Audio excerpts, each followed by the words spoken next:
Hello guys, আসসালামু আলাইকুম। আমি এখন একটু ছাদে যাচ্ছি, আপনাদের সাথে একটা কিছু শেয়ার করবো বলে দেখাবো। এই যে আমি পেঁয়াজ কিনে এগুলা লাগিয়ে দিচ্ছিলাম। সুন্দর দেখেন পেঁয়াজের পাতা হয়েছে। শীতের দিনে এই পেঁয়াজের পাতা দিয়ে সব কিছুতে ব্যবহার করা যায়, ভালো লাগে খাইতে। এইখানে আছে সব জায়গায়, প্রত্যেকটা টপের মধ্যে দিচ্ছি, দেখছেন কত সুন্দর। দেখেন সবুজ কালার তো এত সুন্দর লাগছে।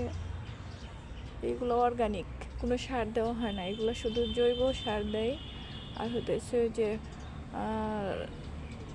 যে আমরা সবজি যে খাই সেগুলোর যে অবশিষ্ট যেগুলো থাকে সেগুলোই আমরা দিই। দেখেন এখানে একটা মরিচ গাছ আছে। আরেকটা জিনিস দেখাবো,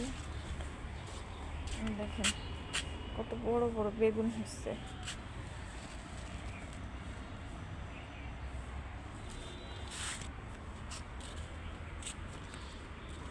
আর গাছে একটা লাউ আছে, দেখেন কত সুন্দর লাউ।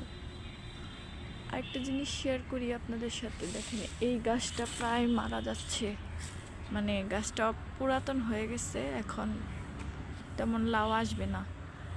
এরপর কি করেছি দেখেন, এখানে এই যে পুরান গাছের মধ্যেই পাশে আবার লাউয়ের বীজ লাগাইছিলাম, সেইগুলো আবার হয়েছে।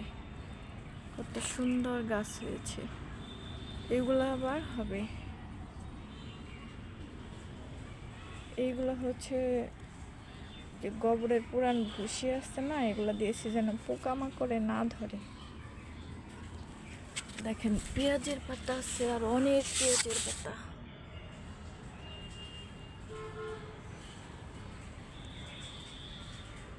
আর যে বেগুন, আল্লাহর রহমত, এইগুলা যত্ন করলে সবই হয়, সবই হয়। গাছটা একদম মরে যাচ্ছে, লাউ গাছটা।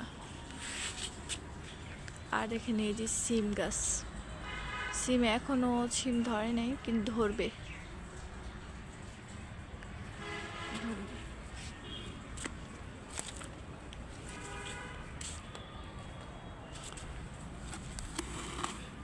আর হচ্ছে দেখেন এই যে সেই মরিচ গাছের চারা আমার, এগুলা এতটুকু হয়েছে।